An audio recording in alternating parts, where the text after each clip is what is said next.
قتل كي رواه البخاري. وعن عبد الله بن عباس رضي الله عنهما قال قال رسول الله صلى الله عليه وسلم إن النار لا يعذب بها إلا الله. پور باندې بصرف الله عذاب ورکي، بل څوک به پور عذاب نه ورکي. دا عشیان دا وابیان دي، نو دوی به تاسو ویډیوګانې کتلې وي د القاعده مجاهدین او د جبهة النصر مجاهدین. دا به ژوندي ورته داسې تړلی وو، ژوندي به ورته تړلی ولاندې به ورپسې انګار اچولی او لږ لږ لږه غوښه چې څوک وریتی نو ژوندي به وریتول. نو ان النار کافر بم په ور نه وریته او دوی به د القاعده او د جبهة النصر مجاهدین په ور وریتول، او ور به هم داسې تیز نه و چې زر مړه شي زر شهیدان شي، بلکې ور به هم ورپسې د انګار به یې اچولی او لکه هوټلونو کې چې سړی سیخان وریتی.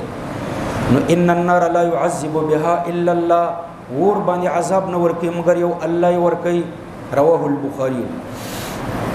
وعن علي رضي الله عنه قال سمعت رسول الله صلى الله عليه وسلم يقول، ده حضرت علي رضي الله عنه روایت ده فرمایلی دي چې ما د رسول الله صلى الله عليه وسلم نو اوریدل چې رسول الله صلى الله عليه وسلم فرمایل سيخرج في آخر الزمان قوم، زرد چې روبو وزي په اخره زمانہ کې یو قوم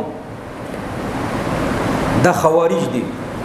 رسول الله صلی الله علیه وسلم فرمایي چې په اخره زمانہ کې به یو قوم را پیدا شي حدثاء الاسنان. رسول الله صلی الله علیه وسلم د دې قوم علامې ذکر کړې دي. حدثاء الاسنان دا قوم به داسې قومي حداث الاسنان چې د نوي عمرونو والا وي. نو داسې قوم برا پیدا شي، پیغمبر علیه الصلاۃ والسلام فرمایي چې د نوي عمرونو والا وي. حداث الاسنان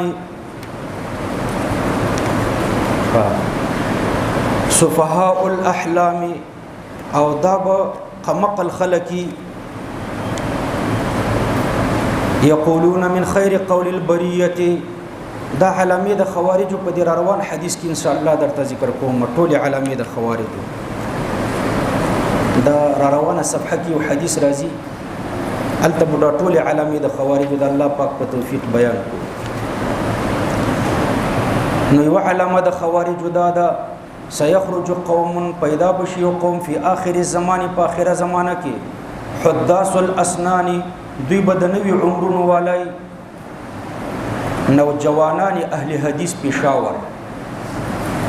دا ځان تنوم لګی کنه، نوجوانان اهل حدیث سوات، نوجوانان اهل حدیث افغانستان، دا ټول خام خملکان دي همدغه وابیان کیږي.